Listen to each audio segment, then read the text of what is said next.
Welcome everyone to the special episode of the In Conversation Roundtable discussion, the Geneva Charter, Realising Societal Wellbeing.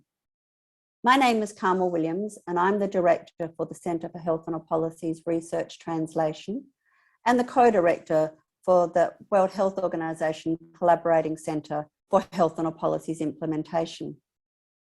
Before we begin today's session, I'd like to provide an acknowledgement of country. In the spirit of reconciliation, the Centre for Health and Policy's Research Translation, Health Promotion International, and the World Health Organization acknowledge the traditional custodians of country all throughout the world and their connection to land, sea, and community. We pay our respects to their elders, past and present, and extend that respect to all Aboriginal, Torres Strait Islander, and Indigenous people around the globe today. I might provide you a brief introduction to the In Conversation series.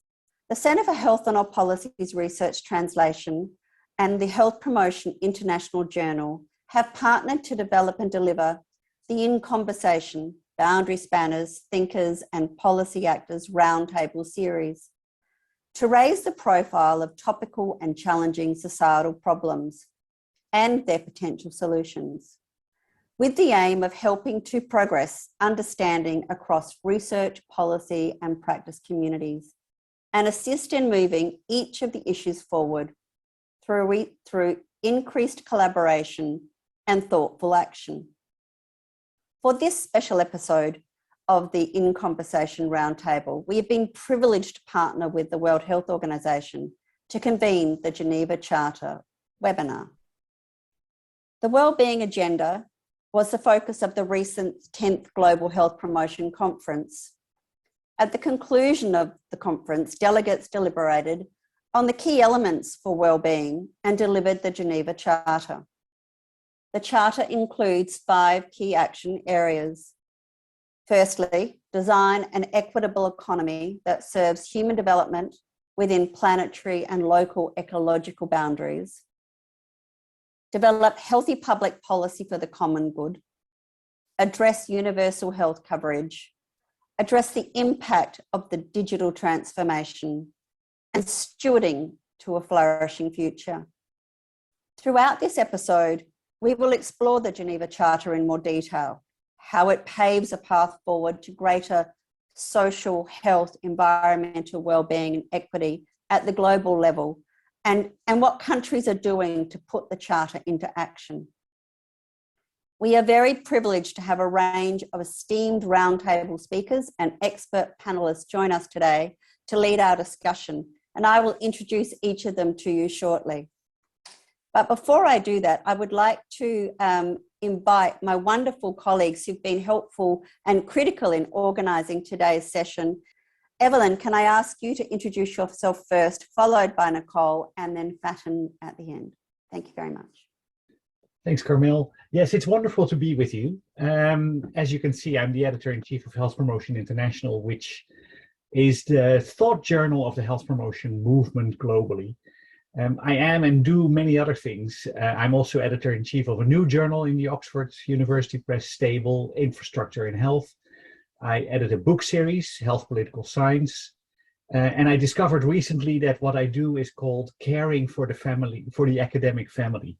So if you need a bit of care, come to me. Over to you, Nicole. Thank you. Thanks, Evelyn. Thanks, Carmel. My name is Nicole Valentine. I work at the World Health Organization with a focus on the social determinants of health equity.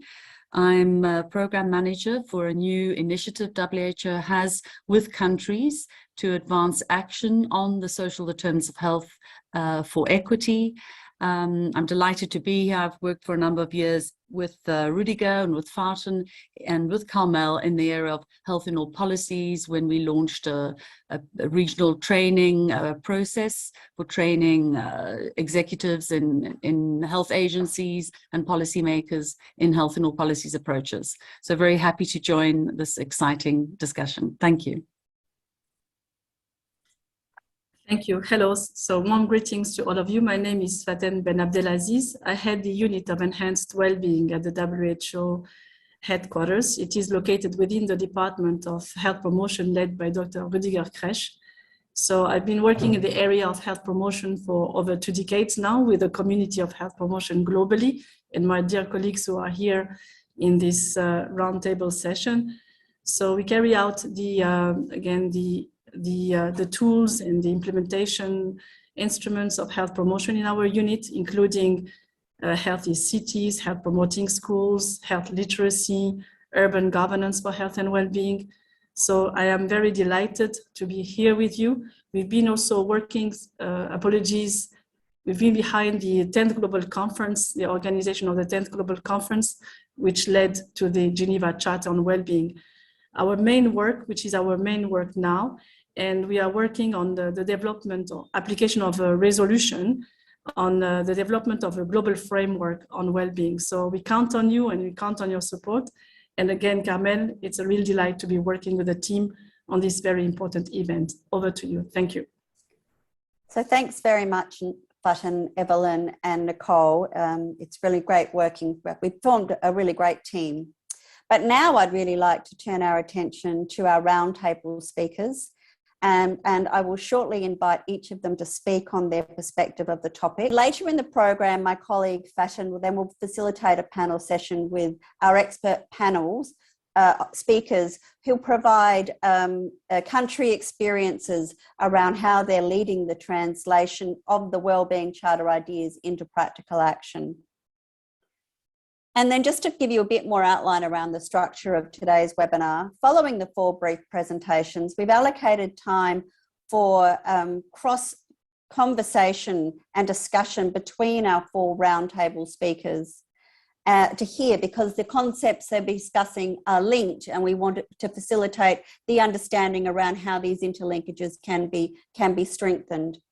But if you have a question for our roundtable speakers, the first set of speakers today, please do pop those questions in the chat. Now I'd like to introduce each of the speakers, and then I'll provide a little brief introduction to the session and then hand over to Rudiger. But our first speaker today will be Rudiger Krech. He's the Director for Health Promotion and the Director for Health Systems and Innovation at the World Health Organization. Sam Myers will follow Rudiger, and he's the Principal Research Scientist and Director of the Planetary Health Alliance at Harvard University. And his research interests include climate change and its impacts on human health. Romina Borani will then speak following Sam, and she is the Director for the Wellbeing, Inclusion, Sustainability and Equal Opportunity Centre, known as WISE, at the OECD. The WISE institution is a leader in wellbeing, inclusion, sustainability and equal opportunity activities. And Jerry McCartney will be our 4th roundtable speaker. He is a professor of the wellbeing economy at Glasgow University, and his research interests include population health, wellbeing economies and public policy. As we start today's roundtable, it will be helpful to outline the topic of wellbeing and the Geneva Charter. There's been growing interest in the notion of wellbeing as a unifying concept to advance the changes required to respond to the social, environmental and health challenges facing our communities globally. These complex issues require sophisticated and holistic responses involving multiple sectors and actors from across society. The concept of wellbeing resonates across multiple disciplines and societal actors, and this breadth and ability to speak to diverse audiences can provide a powerful platform as multiple groups from across society are happy to unify behind it. Rudiger, and throw to you and invite you to start your brief session. Thank you, Rudiger. Thank you so much. Now, colleagues, it's really wonderful we can talk about well-being today. The health promotion is all about enabling people to take control over their health and lives. That's what brings us all together.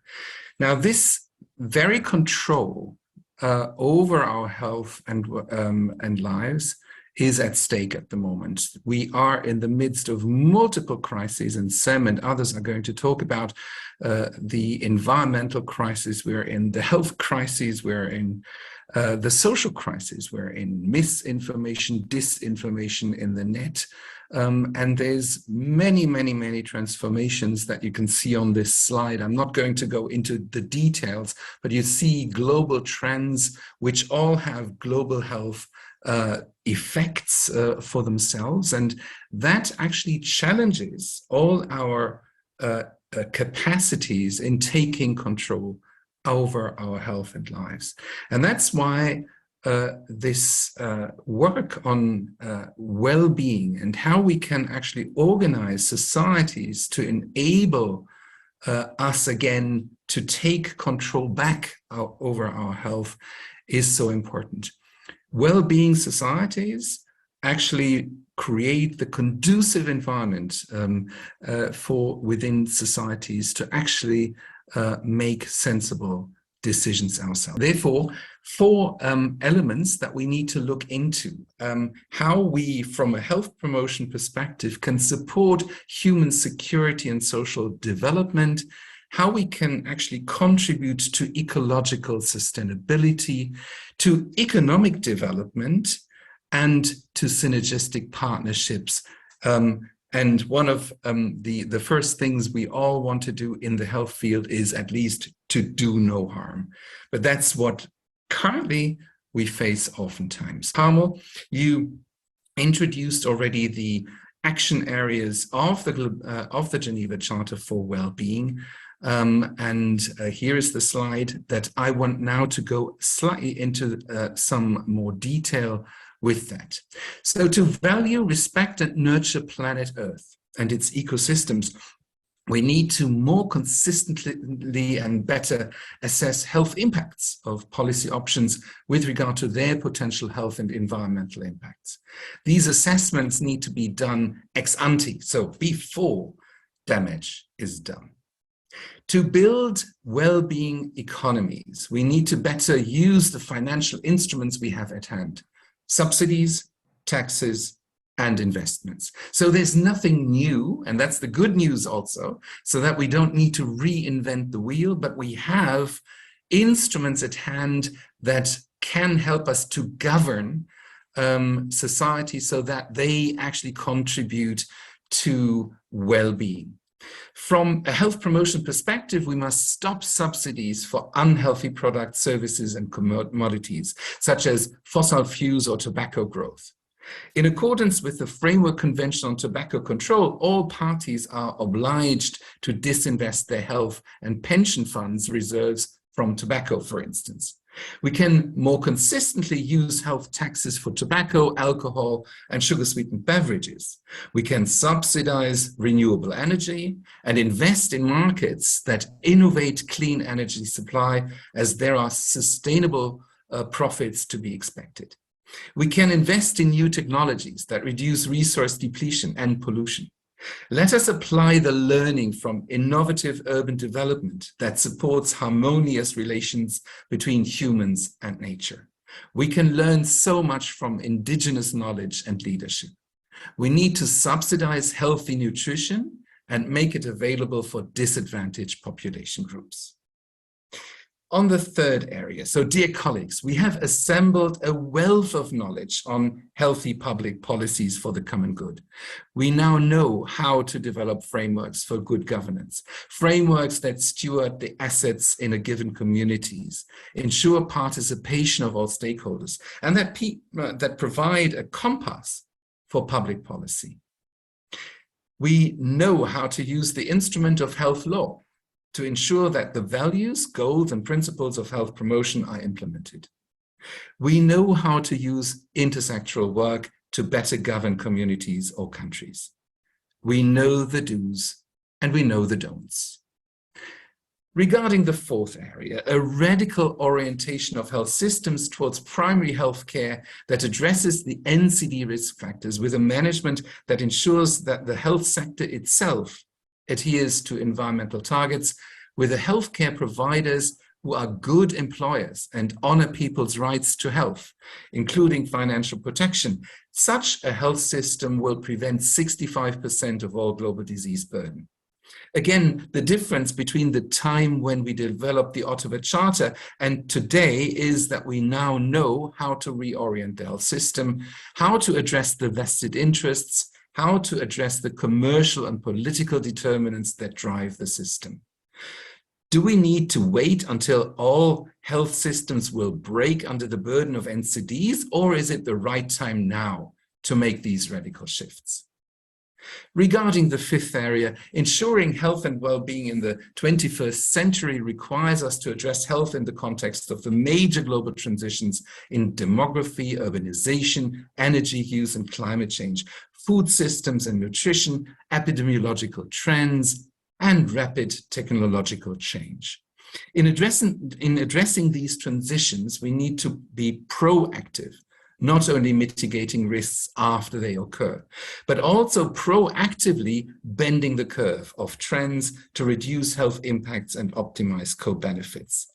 Let's look at the digital transformation that impacts our ability to take control over our health in so many ways. The smartphone has celebrated its 13th birthday in June this year. It has revolutionized many of our lives. New technological revolutions will be even faster. What took 20 years in the 1990s takes 5 years today and 3 years by 2030. Just as an example, some 50 to 70% of people with internet now go online as the first point of health information in developed economies. In developing countries, smartphone ownership stood at 40% in 2017, and social media use continues to rise. Artificial intelligence and digital health can serve as important tools for improving data collection and triage, training, predicting future health events and risks, as well as behavior change. Nevertheless, privacy concerns are also a key digital health issue, and social media can have negative impacts on mental health. There is vigorous debate over the safety of some new technologies, such as 5G telephony, while e-waste created as throwaway technologies constitutes a growing environmental health threat among the poor of the world's sprawling cities. Dear colleagues, health promotion is well equipped to take on a prominent role in rebooting our societies. Of course, there are challenges. Of course, there is too little money for health promotion, too little capacities on the ground. Of course, we are all tired of all these crises as well. But then there is this wealth, these assets, this commitment and the great minds of people. The global crisis that we face now require that we all work to help our societies to get on track. And with this, back to you, Carmel. Thank you very much. Wonderful. Thank you very much, Rudiger. Now, can I please invite Sam Myers? Sam, would you please like to come up and share your thoughts on the issues relating to the Geneva Charter and the issue of wellbeing? Thanks, Sam. Over to you. Perfect. Well, thank you so much. And thank you for including me in this very important and very interesting conversation. I think, Rudiger is being a little bit humble about the Geneva Charter. To my mind, it really includes what I think is sort of a tectonic shift in how we think globally about safeguarding human health. And I want to emphasize the first of the principles that he mentioned, which is to value, respect, and nurture planet Earth and its ecosystems. The Charter starts out saying that a healthy planet is essential for the health and well-being of current and future generations and for enabling all to flourish. Essentially, a statement from the world's preeminent health organization that we can no longer effectively safeguard human health without protecting our natural life support systems. And this represents, I think, an important recognition of the critical importance of this emerging field of planetary health. And the main insight of the field of planetary health is that the Earth crisis that we are all experiencing is now precipitating a global health and humanitarian crisis. So the Earth crisis includes the climate change that we're all aware of, but also biodiversity loss, global scale pollution of air, water, and soil, deforestation, degradation of our oceans, all the ways that our collective activities are transforming our planet's natural systems and really degrading those systems. The last several decades of history have seen what Stefan and his colleagues have called the Great Acceleration, this sort of extraordinary ballooning of humanity's ecological footprint. And it's really hard to overstate the size of the impact that we are now having on our planet's natural systems. So every year, in order to feed ourselves, we use about 40% of the entire terrestrial land surface for croplands and pasture. We use about half the accessible water on the planet, mostly to irrigate our crops. We fish 90% of monitored fisheries at or well beyond maximum sustainable limits. We've cut down around half the temperate and tropical forests in the world. We've dammed over 60% of its rivers, and that number is on its way to about 92% over the next few decades. We're suffering from this growing problem of air, water, and soil pollution, and all of these ways that we are transforming nature are driving species extinct at about 1,000 times the baseline rate.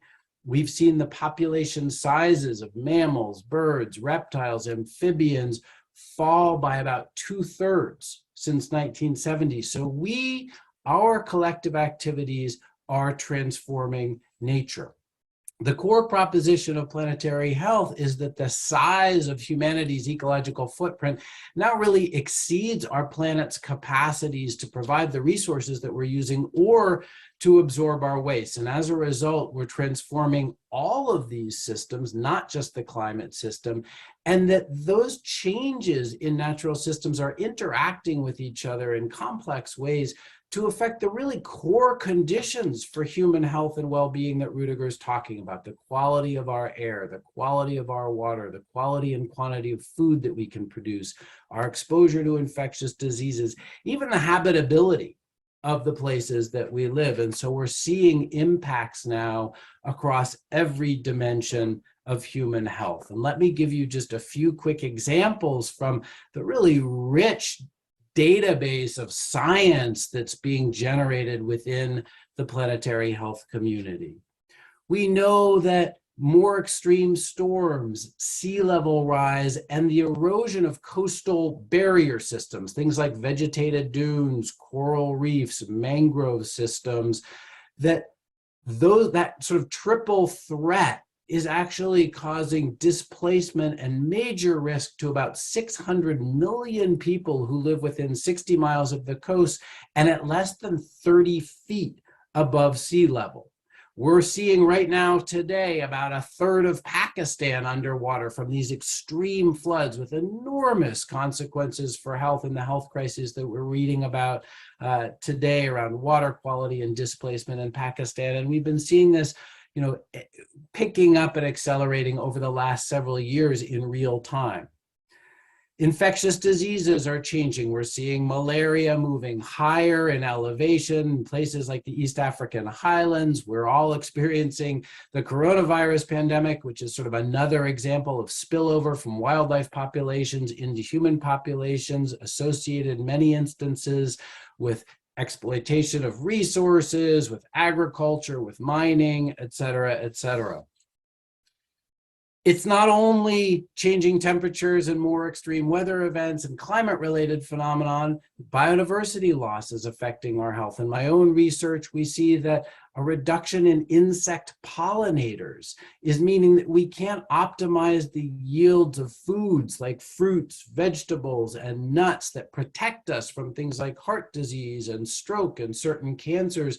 And we've just submitted a paper showing about 500,000 excess deaths a year because we don't have enough pollinators around to produce the healthy foods that we depend on to protect us from those diseases. We've also shown in our work that adding carbon dioxide to the atmosphere actually changes the composition of the crops that we grow and leads to reductions in things like iron and zinc and protein that are really important for human health, pushing hundreds of millions of people around the world into new risk of deficiency from those nutrients. So I could go on and on for 2 hours about these health effects, but they are extensive and they affect every dimension of human health. When we think about who's vulnerable to these health effects, consistently what we find is that the poorest people in the world, those who can't afford seawalls and air conditioning and bed nets and can't access markets to purchase crops when prices go up, it's always the poorest people in the world who are at highest risk. It's always future generations where these risks start to magnify. And it's all the other species on the earth that have very little capacity for adaptation. So it's important to highlight the justice dimension of this conversation. So when we think about this problem, what really becomes clear is that our core problem is simply the size of humanity's ecological footprint.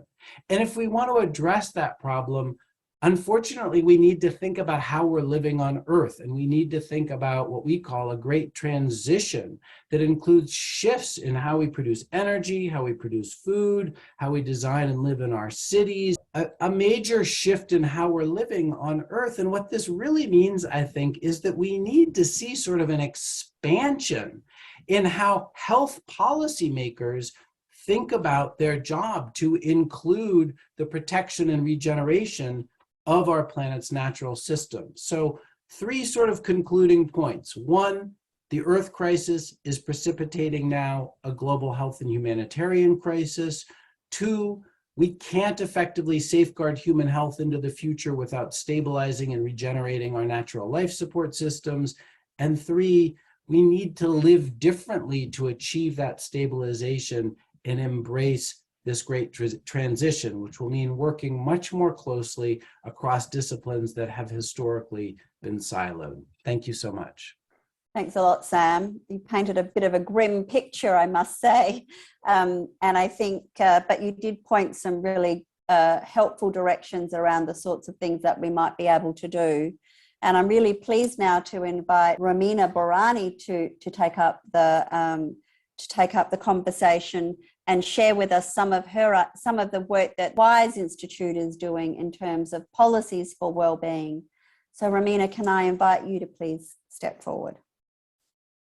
Yes, thank you so much, Carmel, and thank you to the all organizers for bringing us together around this very, very important topic.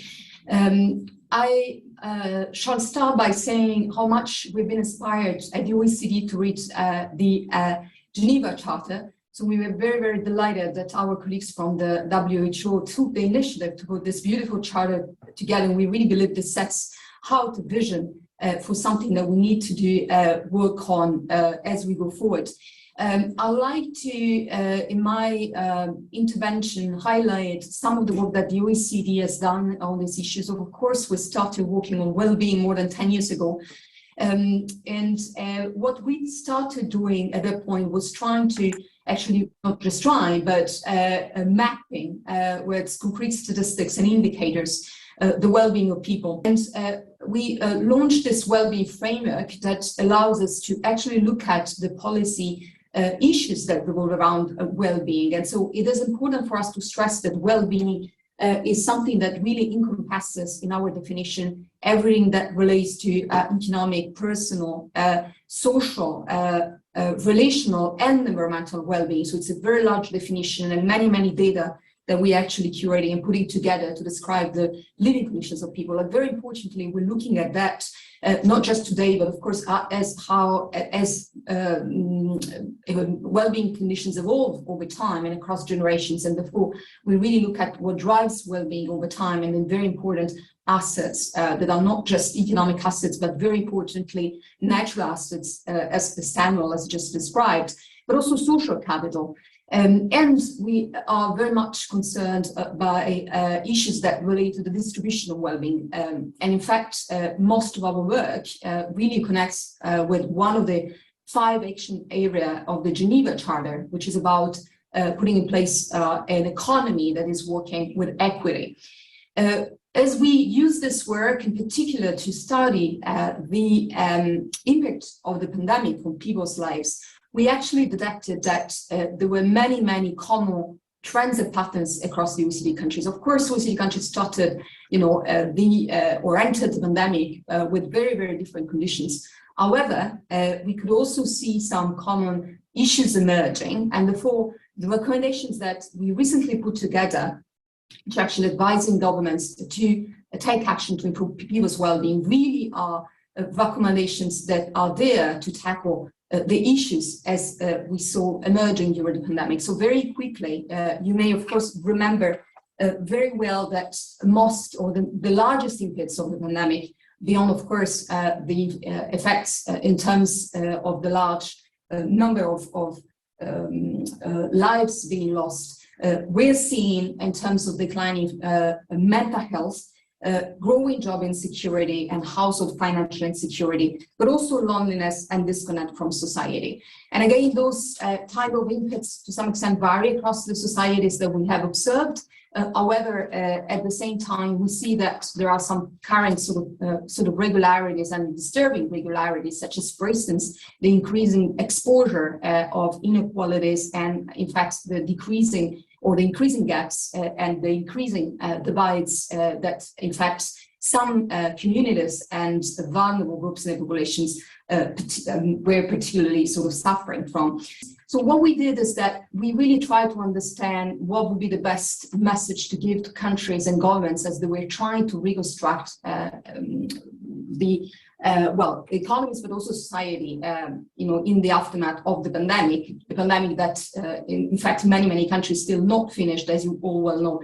And what we have recommended to countries is really sort of to make a well-being revolution in a way to take advantage of this very, very difficult and challenging moment to completely change the way they are structuring, thinking, and articulating their policies. And so we are suggesting to implement what we call a well-being approach to policy and recovery that is organized along sort of four main areas for action. The first is about refocusing policy action on outcomes that matter the most and the most urgent priorities. And that, for instance, includes things such as monitoring impacts across people's lives, as I mentioned, the current well-being, but also sustainability, but also refocusing on the most vulnerable groups, the ones that have been impacted the most by the pandemic. The second R, the second area of action, is about redesigning policies and programs, taking a multidimensional approach. Of course, well-being is a multidimensional construct. It means that it spans across a number of life domains, but it also means that this is something that many agencies and policymakers are responsible for. These triple win policies really are there to address multiple current well-being, sustainability, and inclusion objectives.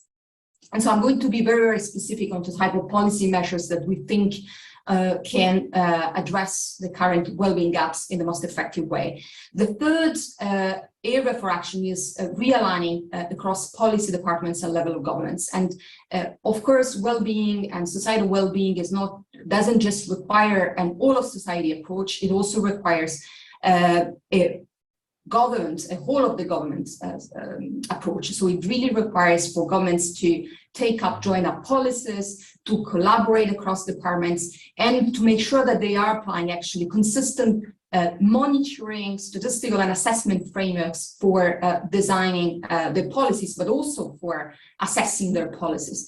The final point for action is reconnecting people and the public institutions that support them. And again, we have been lucky enough in the OECD to actually witness that all the countries and the communities that started putting together well-being frameworks, they were very able to support very, very productive dialogues with a number of stakeholders about what matters most to their life, about the priorities to enact. And so also that sort of dialogues can be quite key to understand how some trade-offs should be managed at the level of the governments. And I'm going to be spending a little bit more time on this one. Because again, I would like to share with you some of the results from our research in terms of the policies that work the most to address the well-being weaknesses that we see today, but also the one that we think, the pressures that we think may build up in the future if we don't intervene today. So as I mentioned, the way we're looking at this is to try to identify the triple policy actions. The idea here is really that if you want to mainstream well-being considerations into the full cycle of policy making, you need to start by designing the right policies. The idea is really to have policies that can support objectives upstreams and don't correct for negative externalities after the fact. As examples of such type of policies, we suggested to focus on green jobs that are inclusive and of high quality. We know that with the transition, various sectors are now offering significant prospects for rapid green job creation in the renewable energy, energy efficiency, green transport, etc. Those high quality jobs also should take into account not just fair compensation, but also consideration for work-life balance. And that is really, really very important in the pandemic context. Let me also, very important, is stress the actions on mental health promotion. We think that the well-being approach to mental health can support a very preventative approach and improve mental well-being outcomes in several ways. At the intervention design level, the well-being analysis can really clarify the interconnections between the health and other well-being outcomes. And some policies that, interestingly, consider those interlinkages are, for instance, the adoption of social services programs that can actually be effective in terms of addressing financial mental health outcomes, but also increase to some social services programs that decrease the cognitive burden of enrollment and stigma and use. I also wanted to mention training mental health professionals to integrate new forms of stressors such as climate change or political polarizations. We've seen some of those approaches being put in place in many OECD countries, and we're now conducting actually a big study that is there again to take stock of the policies that work when it comes to mental health and well-being. I believe that my time is over, but I hope that in the discussions I'll be able to also talk about the other very important policies that we are sort of putting forward to encourage countries to think about well-being today and in the future, in particular by addressing the long-standing economic inequalities across citizens. Thank you. Thank you so much, Romina. It was really great to hear around the number of areas where the OECD and your institution is beginning to identify strategies and policies that can help us address these complex challenges that we're facing and deal with the complexity, some of the complexities that both Rudiger and Sam have identified. So as our final roundtable speaker, I'd like to invite Jerry McCartney now to join. So Jerry will help to try, hopefully, pull some of these threads together in his brief 8 minutes. And then following that, we'll have some discussion, hopefully, across the team. So over to you, Jerry.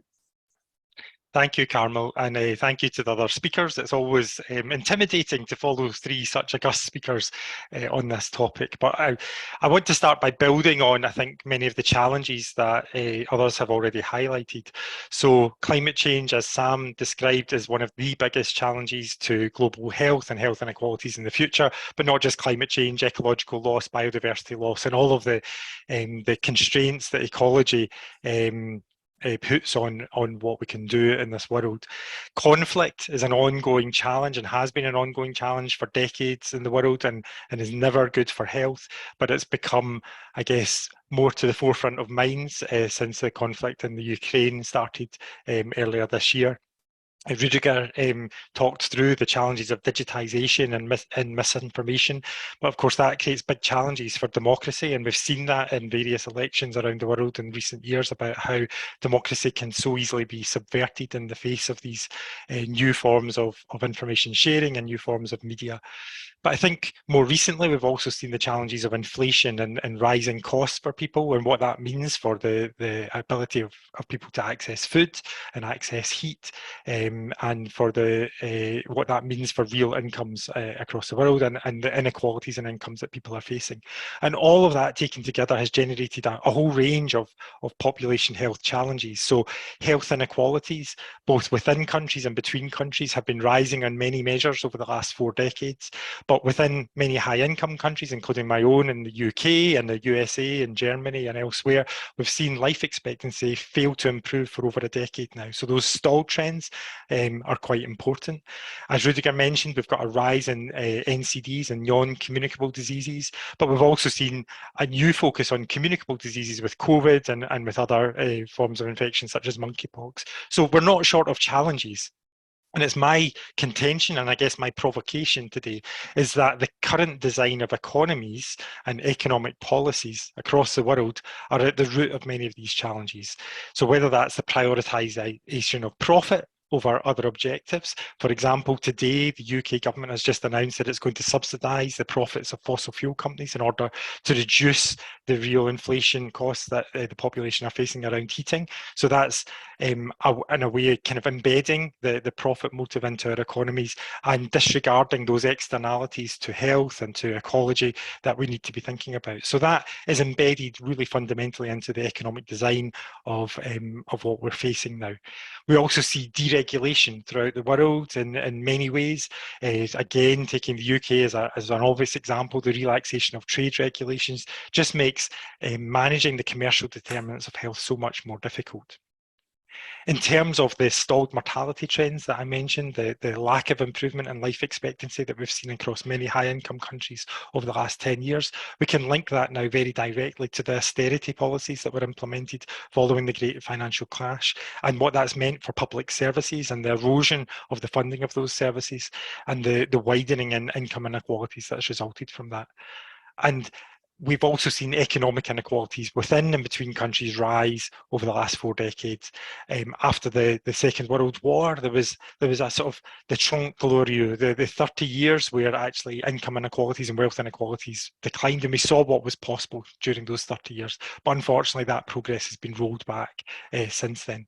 So I think that these economic policies, the economic design, the economic orthodoxies that we have across the world at the moment, across most countries in the world, are at the root of many of these health challenges and ecological challenges that we currently face. So what do we do about that? And I guess the Geneva Charter and some of the speakers today will talk about a well-being approach or a well-being economy approach as a potential solution. And I, as a professor of well-being economy, I guess I'm keen on that as a possibility. But it is a vague concept and it can mean different things, and it's a term that can be easily captured, and I think we need to recognise that. So for me, a well-being economy is not about improving health in order to maximise economic growth. That's the wrong way round. We should be redesigning the economy to support population health. Shouldn't not be simply about maximising subjective well-being. We should be defining well-being much more broadly as ecological well-being, social well-being, and yes, population health and well-being as well. It shouldn't be simply about allocating a small percentage of budgets to well-being. It should be about how we redesign the whole system to support that, a health and all policies approach, if you will. It shouldn't just be about adopting new indicators to measure progress, important though that is, because that is not sufficient to actually implement the changes and the scale of changes and the rapidity of changes we need to respond to the crises that all the speakers so far have talked about. So we need to avoid a superficial approach, which is just an aim or aspiration without meaningful change. We need to avoid a delegated approach where the responsibility for action is given to community organisations or to health promotion actors or even to individuals to change an economic system that actually requires so many different parts of the system to be altered, and radically so, in order to respond to these crises. And it also can't be just minimal change or more of the same or rebranding of existing initiatives, excellent though they might be. So yes, we need action on health in all policies. Yes, we need commercial determinants of health to be addressed. Yes, we need the social determinants of health and healthy cities programs all to continue and to expand. But actually what we're talking about here is the need to redesign economies in order to support health and support the planet into the future. So for me, I think we need to change the nature and purpose of economies. So it's not about maximising GDP, but about ensuring the economy is designed to serve these aims of achieving health, social and ecological outcomes. It's about provisioning for people's needs within that system, not about maximising profit, about doing that within ecological boundaries. And it has to be about evening out inequalities within and between countries, recognising colonial legacies and putting those legacies right. It needs to be about generating genuine economic democracy and addressing the power imbalances that we see within our economies at the moment. So no longer can we have a rentier class that lives off the incomes of workers. And we need to use crises as well to implement change, not double down on our current models. So we're in the midst of an economic crisis at the moment, following on from COVID and following the inflation that we're all facing now. So what we could do is we could use this opportunity to retrofit houses so that they're better insulated, so that our energy costs go down. We could expand public transport and make it free so that that becomes the obvious way of getting around our towns and cities. We could focus our consumption and production activities on things that actually matter to people's well-being, and we could fund that progressively through taxes on those who can afford it most. What we could, of course, do is the opposite. We could double down on fossil fuel profits, we could double down on ecological damage, and we could re-embed inequalities. So I think in the future, what we need to do is support the green shoots that we do see across the world, and we'll hear from speakers in due course, where people are doing good things, where either countries have adopted a wellbeing economy governance approach, or cities have taken a different approach to how they organise their economies. Organisations and companies, individuals, third sector organisations, all showing us the way forward. So we need to support these, but we also need to avoid good ideas being captured and denuded of this radical potential. Otherwise, we're going to face this rolling series of crises, whether they be ecological, economic, or health into the future. Thank you. Oh, wonderful, Jerry. Thanks very much. So we've had a really wonderful discussion, and I think you've all touched on a number of issues. Really, I guess you've been talking about the role of the economy and how that's contributing to both planetary and human health impacts. I'd like now to kind of try to get you to share some of the ideas between each of you. And so I'm going to pose you a question. The question is, the Geneva Charter provides the overarching principles to guide society towards well-being. And societal well-being, as you've all described, that really protects and promotes planetary health, human health, and shares resources equitably across and within countries. Some of you have touched on this already, but I'd like you to, those of you that have, to expand, or those of you that haven't, to share your thoughts. What advice do you have on what are the essential steps that we need to take to translate these principles into global action? So perhaps, Romina, I'll throw to you. With a great pleasure. First of all, let me say that I share many of the points that the various speakers made, and indeed that shows, I think, the complexity, the ambition of the agenda, but also the crucial need actually to do it. The type of suggestions I would make, perhaps to move forward with this Geneva Charter, are sort of three types. The first, we really need to now move it to the stage where it becomes more concrete. I think that right now it reads as a vision, and I understand that WHO is thinking in terms of course translating this into a resolution. I understand that there is a crafting of a global framework that is being worked on at the moment, and I think indeed this is exactly what we need. It would be great to transform this vision and this very, very important principles into a roadmap, maybe targets, mechanisms, and means of actions.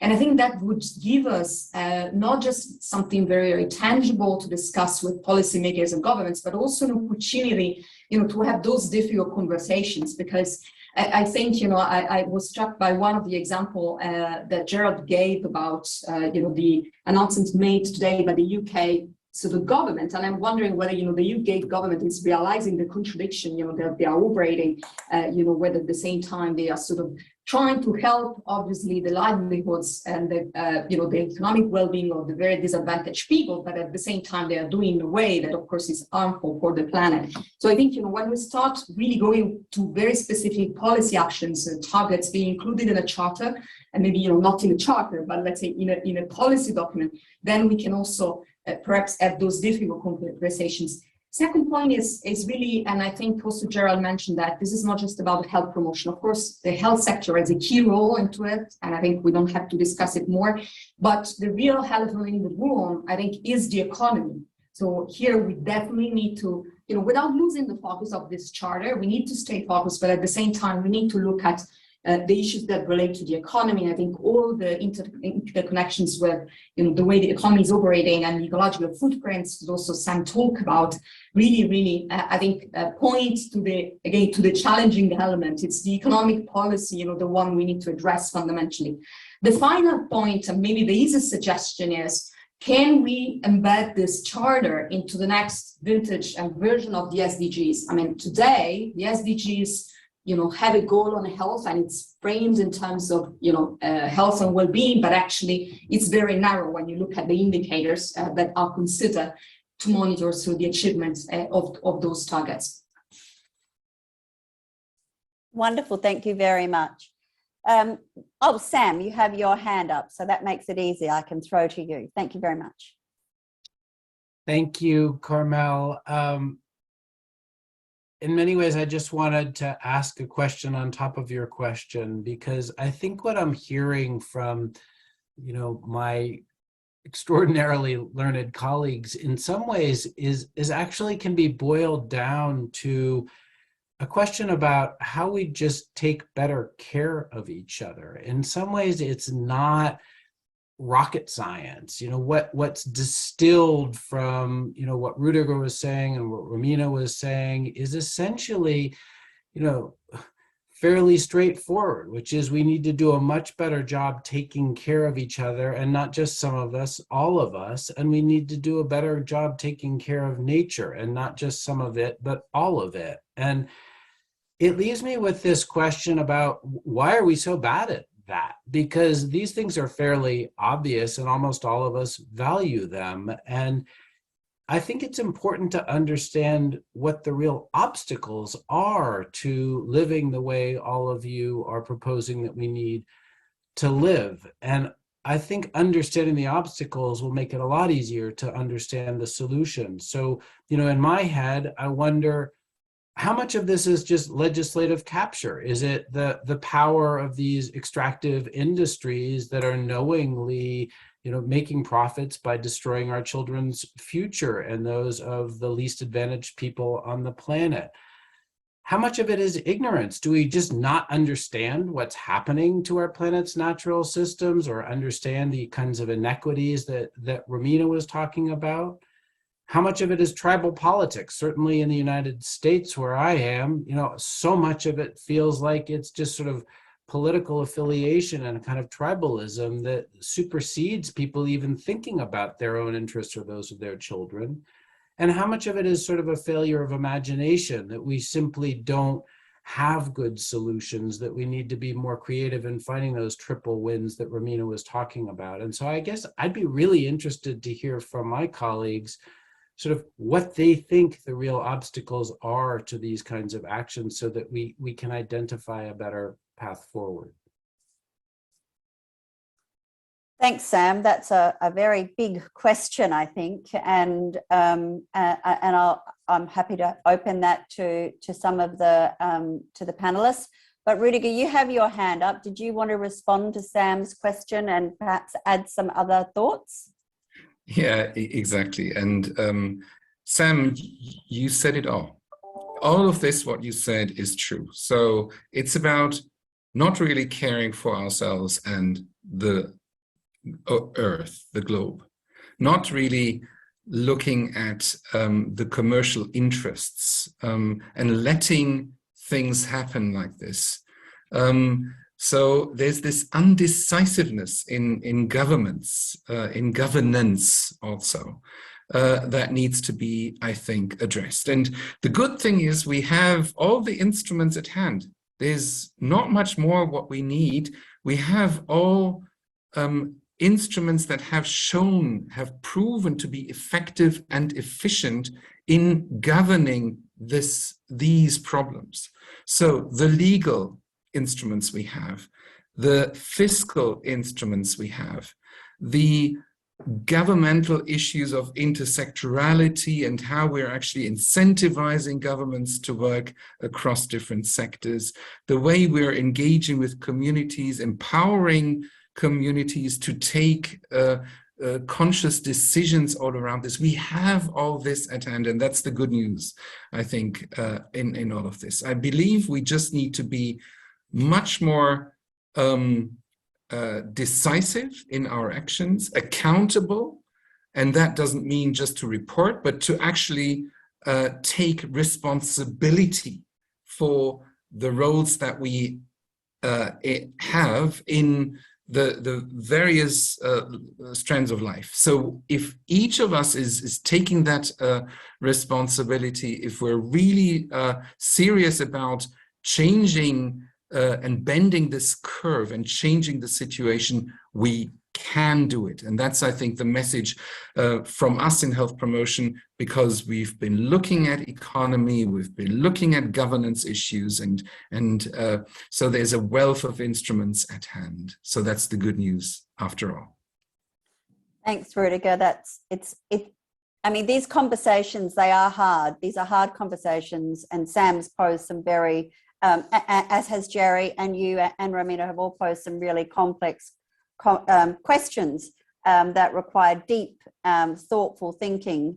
But actually, we need to do more than think. We need obviously to act. And sounds to me from what people are saying, we need to act in a kind of unified, collective way.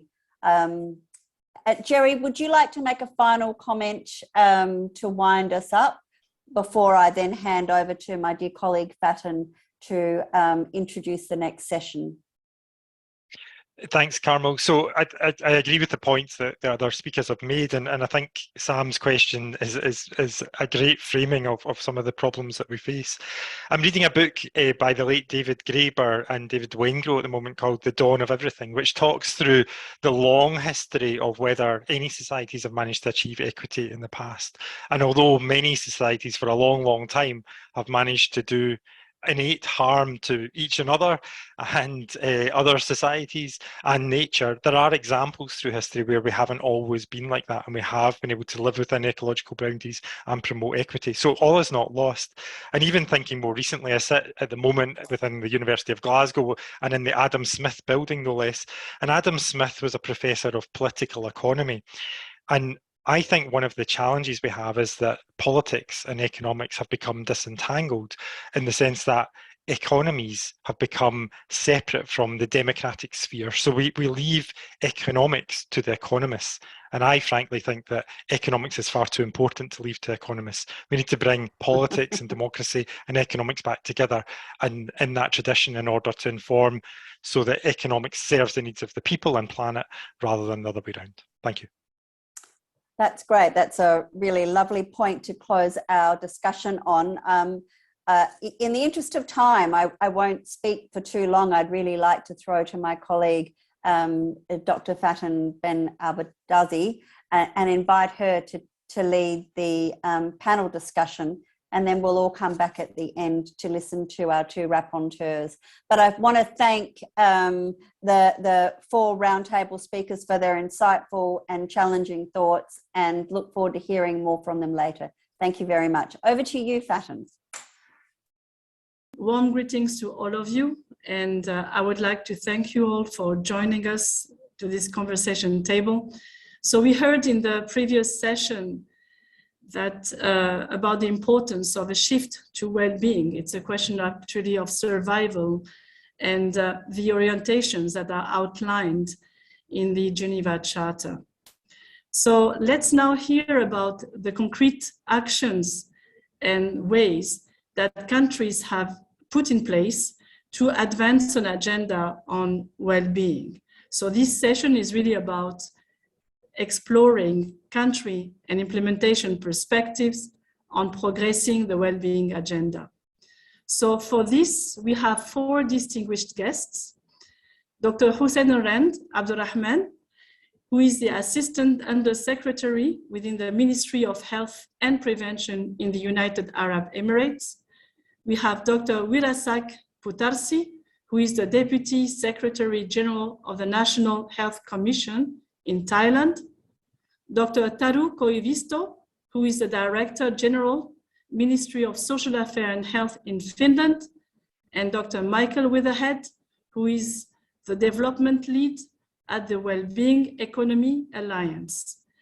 So I will be putting forward a question for each of the speakers, and you will have 8 minutes to share with us your experiences, your reflections, and your recommendations. So now, without due delay, I would like to turn over to Dr. Hossein Rand.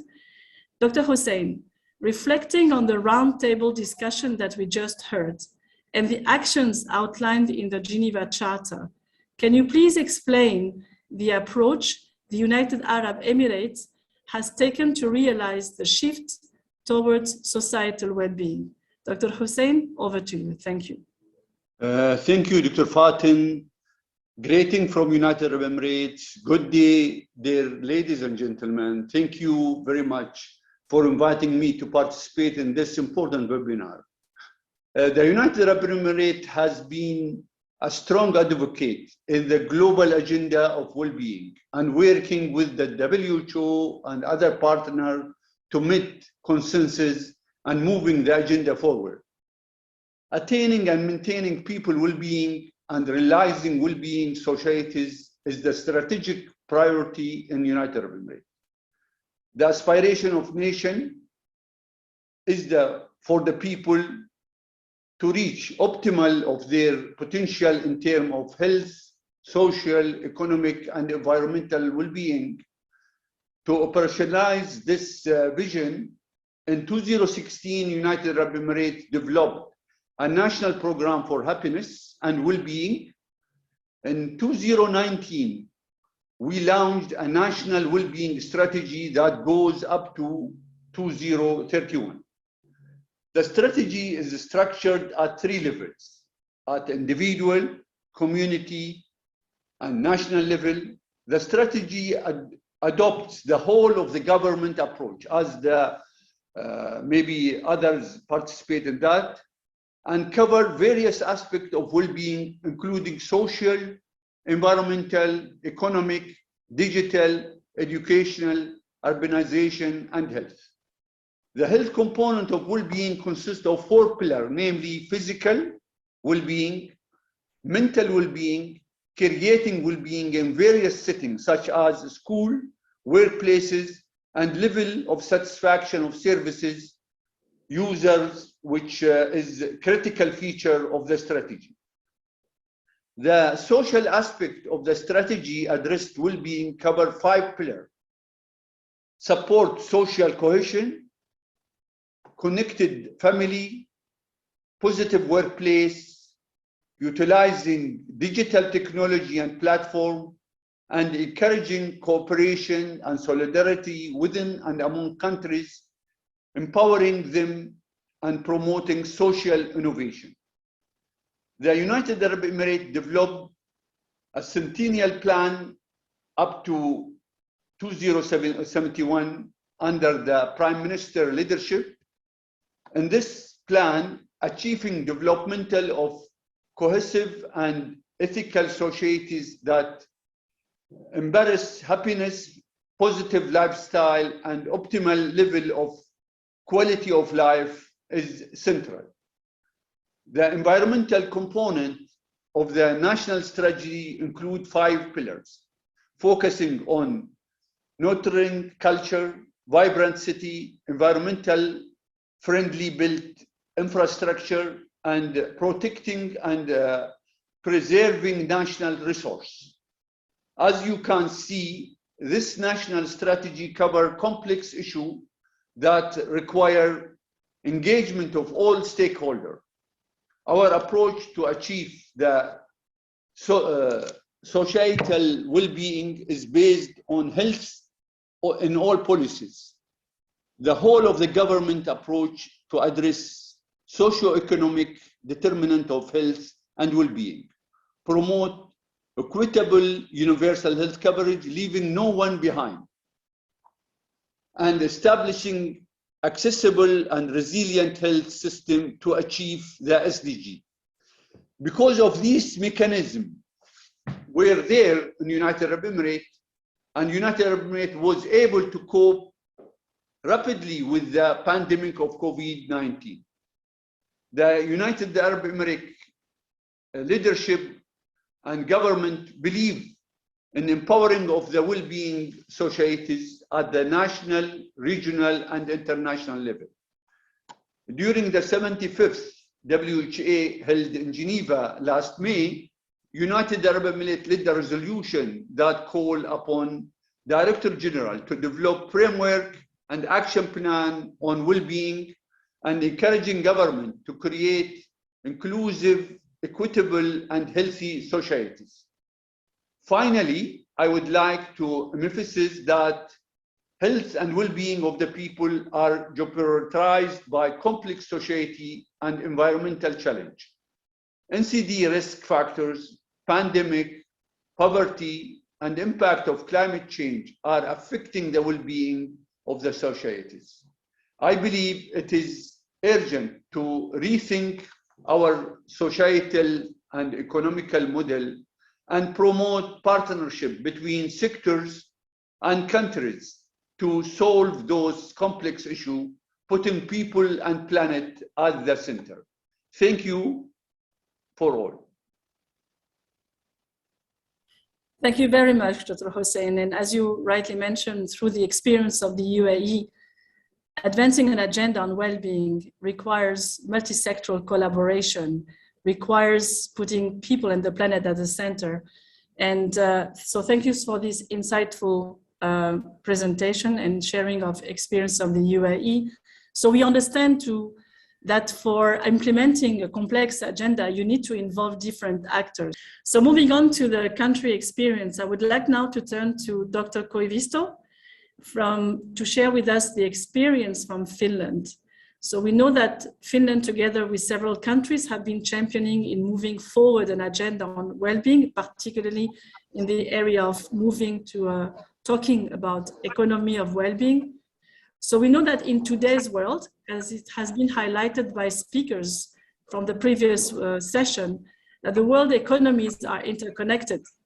And to realize an ambitious agenda outlined in the Geneva Charter, this requires strong partnerships, networks, and different sectors that should be put in place to support this agenda. So, Dr. Koivisto, can I kindly invite you to share with us the experience from Finland?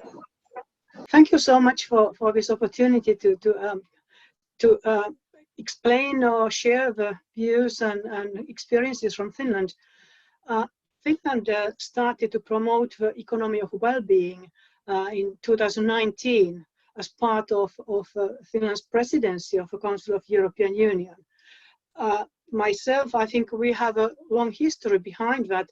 Health in all policies approach was something which in a way created an opportunity to continue in this new approach. So the economy of well-being was one of the main themes during Finland's EU presidency. And during that, the conclusions were adopted by the Council of European Union, and we stressed their importance of education, social security, gender equality, healthcare, and safe and healthy working conditions. So then we started to promote this approach. We have continued after that to promote the economy of well-being very actively, both nationally and internationally. And the approach, I have to say, has really found its place in our government's agenda in Finland. So what we have found, what is important to implement the economy of well-being, we need the cross-sectoral collaboration and coordination, as was asked in the question. We need partnerships and we need networks. We need to work together. But also a need for new decision-making models, concrete indicators, and measurement tools that take into account the combined impact of the social, economic, and ecological dimensions of sustainability on well-being.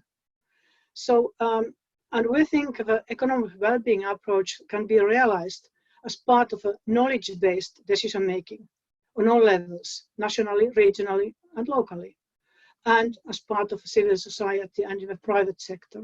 So we need different kind of practical approaches how to implement this approach.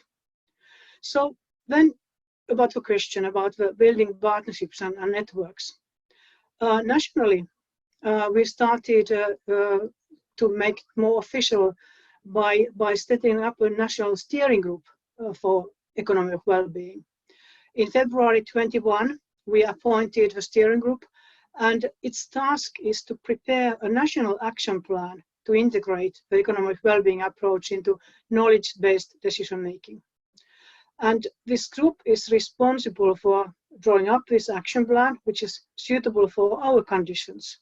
And the plan will include measures which make economic well-being very strongly included in the decision-making and processes of a government. And the chair of a group is our permanent secretary of a ministry.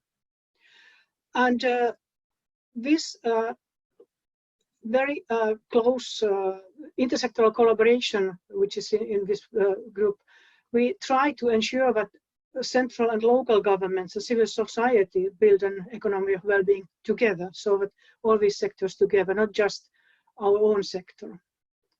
Then going to the international level, we established an international high-level group on the economic well-being just beginning of this year. And it's a group which aim is to bring together international and multi-sectoral expertise to develop the economic well-being as a tool for policy making and action, as well as to enhance international cooperation on the team. So we in Finland found that we need to have also these international connections and create this kind of opportunity for all of us. And this group shares knowledge and ambitions on the policies and activities which support this economic well-being approach. It's a high-level platform for networking and joint discussions about opportunities, challenges, and the way forward with this approach. Our next meeting will be next week in Helsinki together with this national steering group. So then continue with what kind of partnerships and networks there are still globally. The Wellbeing Economy Governments, WeGo, it's a partnership, a network which Finland is part of. We joined 2 years ago, and it's a collaboration of national regional governments which share expertise and policy practices which can be transferred. And there are just now members Scotland, Iceland, New Zealand, Finland, Wales, and Canada. And all these countries have taken practical measures to promote the economic well-being approach. And all the members commit to collaborate in sharing what works and what does not to inform policy making for change. And what does this in practice mean? There are so-called WeGo policy labs in which the governments can share experience and expertise. And these are a forum in which it's possible to engage in practical approaches in implementing this approach. And there have been several of these policy labs already. Then I want to continue with our very important partner, cooperation with WHO. We are working closely with WHO, especially with the WHO European Office, in how to translate the economic well-being in practice. WHO plays a central role in helping to build the necessary knowledge base and finding concrete solutions that countries can implement in different contexts.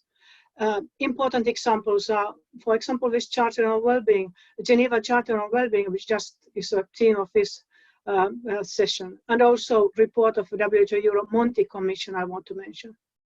And once again, something very recent. Next week, where will be WHO Euro Regional Committee meeting in Israel, and where will be one parallel session on economy of well-being, which is organized together with WHO Venice office, Wales and Finland. So we try also there to put this approach forward. And also I want to just shortly mention OECD, which is also a very good opportunity, new forum for governments to share experiences and have very important data and information for basis of activities. And then I come back to the European Union, because there's where we started with promoting this approach. Implementation of this council conclusions on the economy of well-being, it's very strongly linked to Commission's strategy and work program, which includes implementing, for example, a European Pillar on Social Rights and many other programs, but not much more about that. Just I want to conclude what our experiences are. It's very clear that a sectoral perspective or even a national perspective, it's not sufficient, it's not enough. We must build a well-being economy globally and with people and whole planet in mind, as already been mentioned by several speakers. So the economy of well-being, it's a challenge for our knowledge base. So we really need to develop well-founded frameworks to measure and monitor data on the developments of citizens' well-being. And we also need to develop our decision-making processes so that we can meet this new approach.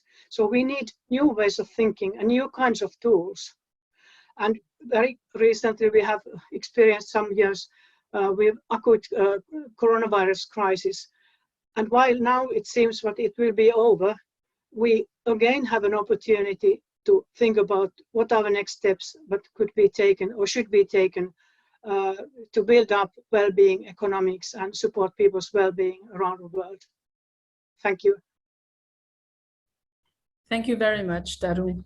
And again, some of the points that you have mentioned about having the idea generated nationally, but building the alliance across countries, getting that mobilization from the different countries, from the region, changing the mechanisms, the decision-making processes are all elements and dimensions of governance that need to be considered when we somehow talk about an agenda on well-being. And I very much liked the point that you mentioned about challenging our knowledge. So now turning to our speaker from Thailand, I would like to hear about the role that civil society has played in promoting a well-being agenda, whether we speak about mainstreaming well-being within the political agenda, creating a social mobilization around an agenda that is somehow new to some populations, and what are the financial implications, if any? I would like to give you some background of well-being implementation in Thailand first. Firstly, the definition of health, according to the National Health Act, is defined the word of well-being refer to the balancing or combination of integration of physical, mental, spiritual, and social well-being. The same direction mentioned in the Geneva Charter. Thailand Health Act is also written about the participatory public policy process, health assembly, health charter, health impact assessment, and the right to health as well. Second, we have drafted the third National Health Charter, now being considered in the cabinet and then further submit to the parliament. In the next 5 years, we aim to forward to see the desirable health system with inclusiveness, leaving no one behind, resilience, and sustainability. I would like to share the panel that what the role of the civil society play for the social well-being from Thailand experience. We had 3 case studies. First, the case of the food security and safety. This area is priority to be often discussed and met the consensus in Thailand National Health Assembly many times. The common direction or agreement was limit the chemical use in agricultural sector from farm to table. promote school-based lunch program by using the local products produced by the local people. This aims not only the school lunch or food, but including to promote the demand of organic products and economic impact for those settings as well. In the early year of 2021, all sectors, especially the civil society and the representatives from Provincial Health Assembly, were invited to draw their experience to draft Thailand position and statement, which was delivered in the UN Food System Summit. The agenda of food safety clearly demonstrates that how civil society movement and practice at the local level can be took part and linked to the national agenda of well-being. The second case study is a local health fund and long-term care fund implementing at sub-district levels. Budget of the local funds is co-contributions from National Health Security Office, local government, and some contribution from the local people themselves. This fund is used for solving the local problem concern based upon their participatory decisions with wider issue from health determinants and also issue for social well-being. The third case is amidst of the COVID pandemic challenge in Thailand. There was a platform for the civil society to synergy to support the government policy against COVID-19. The volunteer network was set firstly to support foods and necessities, information of COVID prevention, as well as masks and hand washing alcohol gel, something like that. Consequently, we have a group of volunteers who keen on technology and digital platform, established the Thai.care platform to collect the data of surveillance, risk group, and new case in the communities. The data was input by local trained people via smartphones, and data was initially used for dose setting management. Later on, this data set was integrated into the government database for the promptly response of healthcare service delivery. This is when the time of the increasing number of the infected case beyond the hospital capacity, community isolation was introduced with the establishment and management by the civil society in their own area and communities. We also found the synergy platform emerged in the provincial level to fight COVID as well. One well-known is Nakhon Pathom model. They use the Provincial Health Assembly platform to urge all sectors in the province, local government, university, private sector, civil society, even the Buddhist temple, to work together in the same direction. Furthermore, many sub-district level, they use the local health charter protocol for their own community surveillance and prevention and supporters.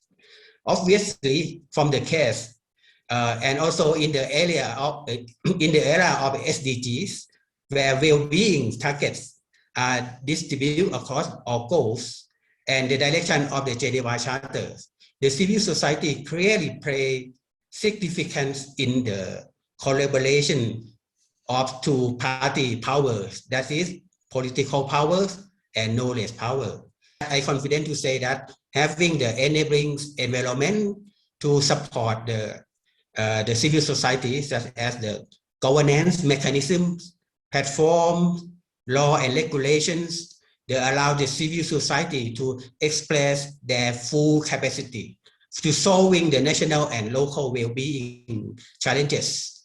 So far, the civil society in Thailand is quite gained trust and credibility from the national policy platform since the past of a decade of their engagement. That's it for Thailand. Thank you. Thank you so much, Dr. Putarsi. And again, what you have also highlighted in your presentation is that the move towards, again, well-being cannot be done alone by the government, and you need to have partners in place, but also that for countries, and it was also mentioned by Dr. Hossein in his presentation, that for countries who have already worked on establishing or moving an agenda on well-being, and there are a number of issues globally that are being discussed and for which groups have been established. So for example, there is this movement and dialogue around climate change, around social inequity. So how can we ensure that these separate dialogues are connected and they go in the same direction, so that we don't create parallel discussions without any interconnections? Can you please tell us a few words about the work that you are doing to ensure also that dialogue and connections are taking place? Over to you, Michael. Thank you. Well, thank you, as I said, and thank you to the organizers for inviting me onto the panel today. Before I go quite specifically about how we try to bring those kind of separate dialogues to connect them, I wanted to briefly explain what the Wellbeing Economy Alliance is, and just also even more briefly, thanks to Jerry, what a wellbeing economy is, because I think that'll help you better understand the framing of my response to your question. So WEAL, short for Wellbeing Economy Alliance, is a global collaboration of organizations, alliances, movements, and individuals working towards a wellbeing economy, delivering human and ecological well-being. Now, as Jerry mentioned in the previous panel, a wellbeing economy is one that is in service of society and nature, not the other way around. An economy that does more of the heavy lifting. So not so many corrective measures are required by government in responses to failures of the economy in the first place. For example, as Jerry mentioned earlier, about energy company profit guarantees right in the UK, just announced today. It's an economy that's regenerative, not extractive, very much flourishing, not exploitative. So quite fundamentally different in what we have today. And it has 5 key needs that need to be met for us to really say we've stepped into a wellbeing economy. The first of those is dignity. So everyone has enough to live in comfort, safety, and happiness. It's also a fair economy. So we're looking at here the distribution of income, wealth, and power, but also nature. It restores, the economy restores, protects, and cherishes the natural environment, and is guided by the principles of interconnection between human, animal, plant, and environmental health. And purpose and participation. Purpose, the economy values those activities and behaviors. Rudiger was mentioning that earlier. We have some of the tools to pivot activities and reward those which contribute to social and ecological well-being. And why do I just give that little framing of what the well-being economy is because it's more than just perhaps how some people view well-being and the discussions on well-being. You know, a well-being economy is, by its nature and its needs, one that embraces all of the conversations that are taking place in the climate change space, biodiversity loss space, social inequity space. So hence, when we connect people, we connect actors from all of these spaces. Now, that's not to say that we're in every conversation, which is why we're delighted to be invited into this type of a conversation, which is explicitly sort of being led by those in the health space. But here are some examples, though, of how we ensure those dialogues are connected. And I'll start with the funnest one I think I've participated in, and that was a music festival that we ran during COP26 in Glasgow called Common Ground. Now, we had the slogan, transform the economy to save the planet. And what we were doing was explicitly making the connection between climate change being discussed just half a mile down the road and the economy in the minds of the general public that were present and those that viewed the festival online. So with the festival, we had storytellers, panels on ecological food production, leading young climate change activists, politicians, political economists, and representatives from the UNFCCC, all sharing the stage with musicians and artists to show the interconnected nature of climate and the economy. Another example is actually based here in Scotland and in Glasgow, where both Jerry and I are based. So in Scotland, WEAL has its first and most established hub, and they host an annual conference called the Wealth of Nations 2.0. This year, it's going to be held where Jerry works and where Adam Smith used to work, which of course is the University of Glasgow. Now, at this conference, invitees will include politicians, so the First Minister of Scotland, as well as other leaders of the wellbeing economy government countries that Taru mentioned, It'll also have policymakers, businesses, financiers, but also social justice activists, poverty alleviation, non-governmental organizations.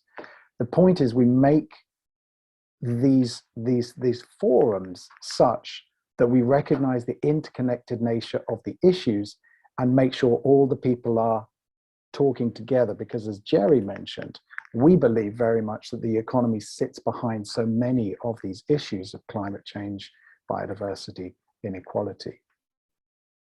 Now, Taru mentioned WeGo, so the the Wellbeing Economy Governments Partnership, as this new base that we all actually catalyzed a few years ago. So I won't go into great detail about that, but it is another great example of bringing the conversations together. But what I will add is that while the Secretariat sits within the office of the Chief Economist in Scotland, not all officials that participate in the group's policy labs are to be found in finance ministries. So for example, officials from the Finnish government come from the Ministry for Social Affairs and Health. In Iceland, it's the Prime Minister's office. Wales, it's the Department for Sustainable Futures.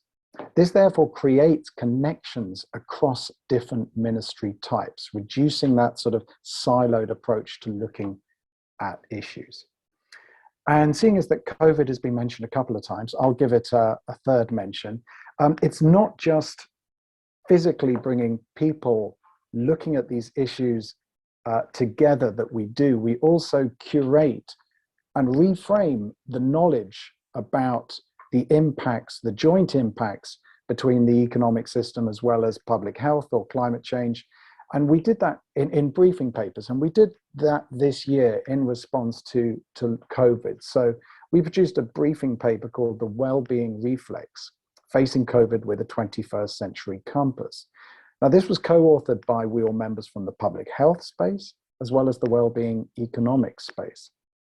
And why I think that's this particular paper is relevant for this event today, and to bring it to your attention, is that it looks at the evidence of how economic and public health outcomes were better for countries whose governments prioritized well-being over economic growth. So the countries that are featured there in the report and did well are countries such as Finland, New Zealand, and Bhutan. Why did they do well? Because they didn't succumb to the false trade-off narrative of it's got to be either health or the economy, lives versus livelihoods, nor the sort of false dichotomy of health versus freedom or mental versus physical health. And yes, of course, trade-offs do exist in the world, but where trade-off narratives create false dichotomies due to their not recognizing the interconnected nature of these issues, they suggest to policymakers that they must sacrifice the best public health response in order to reduce damage to other dimensions of well-being. And that's where we get suboptimal outcomes.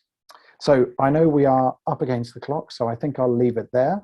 But thank you for that opportunity, and back to you, Fasan. Thank you so much, Michael. And again, what you have highlighted now is critical, because we are not looking at an agenda of well-being that is about choosing one option on the other, but it's actually first understanding the interconnection. Second, rethinking the way we have modeled and shaped our economy and social relationships. And I believe that we are, while some countries are quite ahead, that they have started working on well-being more than a decade ago, it is important that we also understand that people are at different stages. We need to make sure that dialogue is taking place. We understand what is at stake. We speak the same language so that we can all rally around promoting an agenda on well-being. And as highlighted by the Geneva Charter, this requires a new social contract with a value system that is really putting the planet and the people at the center. We need to rethink our societal and economic models, because the economy is what gets the country moving. That's the first motivation of politicians. And I believe with the work that all of you are doing and the work that we will be doing together, we will be able to somehow trigger or accelerate that shift towards well-being. So I would like to thank our speakers for this panel discussion. And again, this is the premises of a long consultation process and a dialogue that will take place around well-being. With this, I would like to hand over to my colleague, my dear colleague, Carmel, for the next session. Carmel, merci. Over to you. Thank you. Thank you so much, Faten, and to each of the four panelists. It's sort of reassuring when we're having quite complex conversations to hear that there are so many steps being taken by countries and stakeholders across a broad range of settings and government, private sector, non-government sector. But enough from me. I would really like now to invite our colleagues, Professor Evelyn Deleu and Dr. Nicole Valentine, to sort of summarize what they've heard from today's session. So we'll start with Evelyn and then throw to Nicole. And then at the end, I'll come back and thank everybody. And so over to you, Evelyn. Thank you, Carmel, and thanks everybody for really shaking us up and showing us that what we're talking about in the well-being economy is a thing. This is not just fantasy or rhetoric. It's a thing, and we can make it happen. What I found interesting as the editor-in-chief of Health Promotion International is that what you say is not necessarily what we see published in the scientific, the scholarly literature. And really, I would encourage you to consider publishing much of this boundary spanning work, not just in Health Promotion International, but in any journal. Sometimes it will be difficult, and I will tell you a little bit what I heard from you. Rudiger started out by saying that we know so much already. We are not reinventing the wheel here. There is so much that we know about creating healthy public policy by creating well-being economies. What I would argue there is that we need to insert a degree of realism. When we talk about policy and politics, we often see this as a magic idea that someone does somewhere out of our control. And I want to plug a recent book in our series, which is Integrating Science and Politics for Public Health. Because we need to get real when it comes to governance and politics. We need to see how governance and politics can be made to use for us. Then what we heard across many of these presentations, and in particular, Jerry, Sam, and Taru said this, our knowledge base is challenged. So what we know is not good enough, or there needs to be a new recombination of what we already know. And I was reminded of what the political scientist Charles Lindblom apparently apocryphally said. He said, academics are a case of small problems and big brains, and politicians are a case of big problems and small brains. And that may be true, but what we heard here is that the academics actually showed that everything is interconnected and everything needs to be addressed. This suggests that complex problems need complex solutions. And what I think is that complex problems are better served by simple solutions. And two examples where simple solutions actually work very well. If you want to have a solution to us destroying the planet, we need to start early. We need to start with our children. And we probably need to start from before our children are born. We know, for instance, that storytelling, reading to babies even, is an investment in the life course and will reduce non-communicable disease. We know, for instance, that kids, very small kids, having their own garden, growing their own veggies, creates more sustainable futures for entire communities. Now you would say that's a simple solution, but it's not, because how do we stimulate that? How do you create policies, and how do you bring together the academics that have an interest in those sorts of solutions? Well, fortunately, there's evidence on how to generate transdisciplinary research, because that is really what we want. We want all of us working together, as we've heard.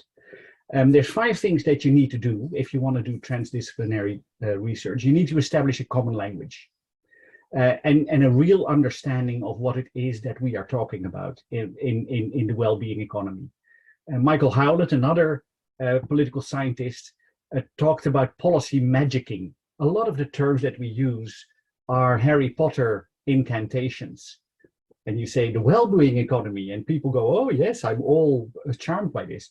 We need to establish a common language that can be applied rigorously across many different disciplines and professions.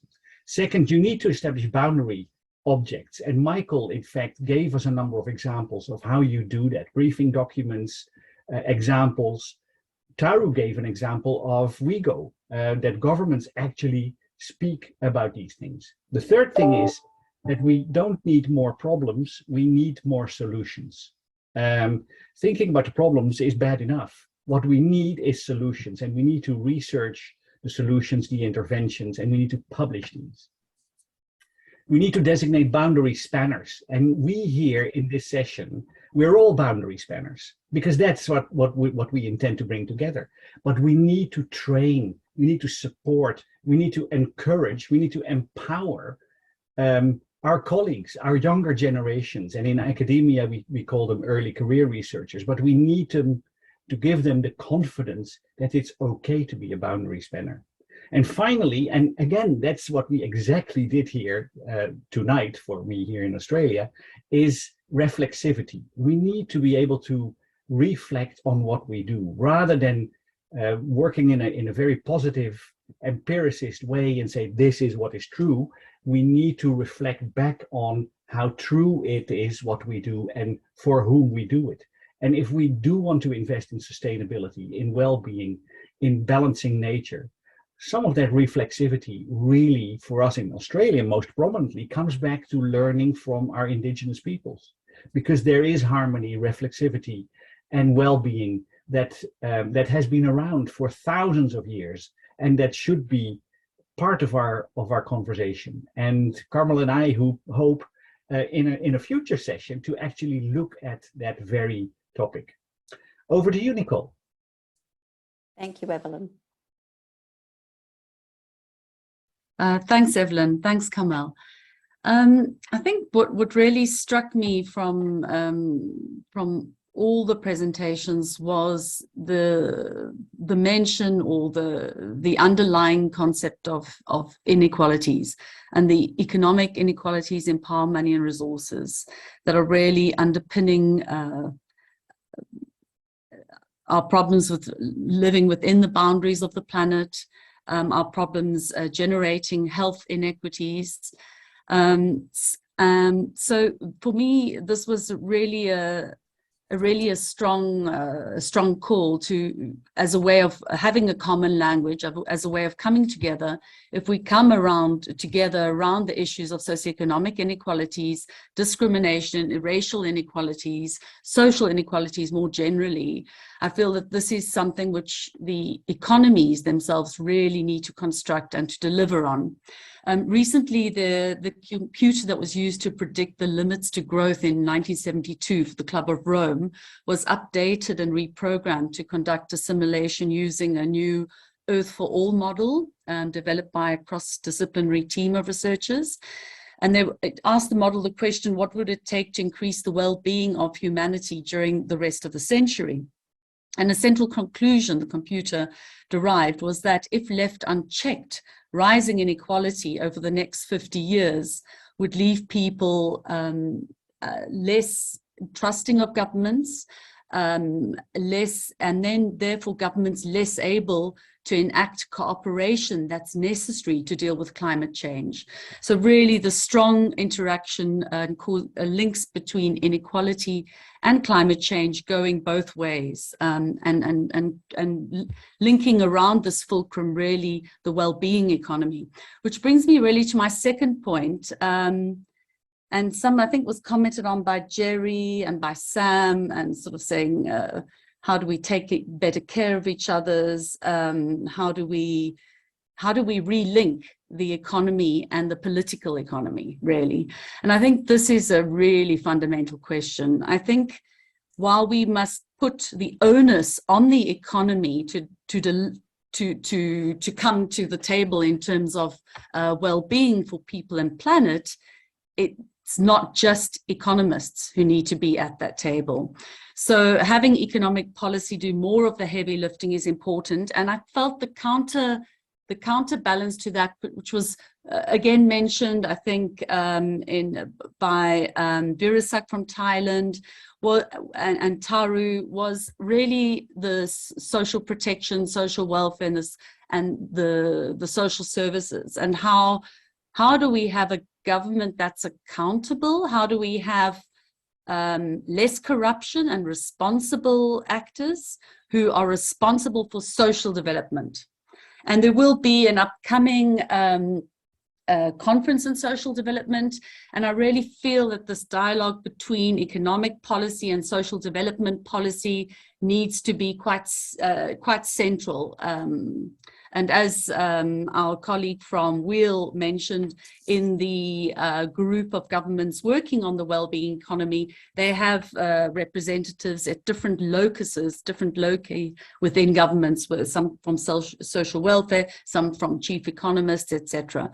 But certainly not leaving it up to the economists, I think, is very important, because nowadays the economists are trained very narrowly. They aren't the political economists of old, going back. Thirdly, well, I think in terms of the well-being, from my colleagues at the ILO, and related to social protection and the economy of the welfare state, is really around jobs, and really having value in work, and having value return to labor. I think this was mentioned a few times about green jobs. I think our colleague from the OECD mentioned this as being quite central in their framework. So I think this whole idea of valuing work and the returns to work, and we've seen this enormous disjunct between the returns to capital and the returns to work and labor.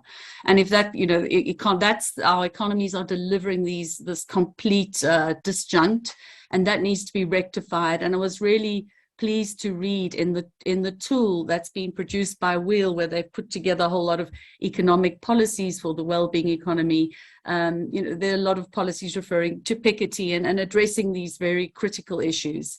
And then finally, really, just to close, I think this issue of it can't start with one. I think Taru mentioned one country, but it needs a global cooperation. I think that's really significant, because nowadays, as we saw with COVID, no country's an island. Countries are all interconnected. The countries that are currently part of the collaborations working on wellbeing economy, I think they might not be leading trade partners with each other. So to make changes within their economies to generate well-being, and of course I'm sort of assuming that all of you, and I'm speaking to converted, but all of this about socioeconomic inequality is related to the social determinants of health and health equity. But just coming back to the point, I think that if countries' economies are already connected to other countries in trade and investment and in capital flows and labor flows, which aren't part of this collaboration, it's going to be very hard to make changes. So I think enlarging the collaborations, working in collaborations at multiple levels was a point that was brought out as well, is important. And then translating those collaborations into concrete treaties. In WHO, we have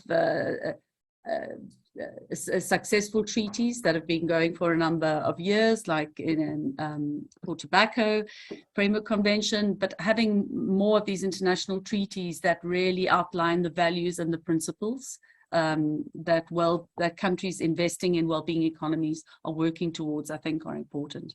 So that's just some reflections. Thank you. Thank you, Evelyn and Nicole. Really great kind of summary of what's been a very complicated and complex conversation. I think we started with the conversation where we were sort of painting quite a, we we were outlining the challenges that we're facing, and I'm not trying to understate them, but I do feel as the conversation progressed, there was a number of paths that I think were mapped out around how we can take step forwards to address this. I suppose most importantly, I think for me, what I've taken away from this is that these problems are interconnected, and that if we're going to be able to solve them, we really need interconnected solutions. And at the heart of this, that requires a solidarity. And that solidarity needs to be at the global level, as Nicole and Evelyn and all of the other wonderful speakers have outlined.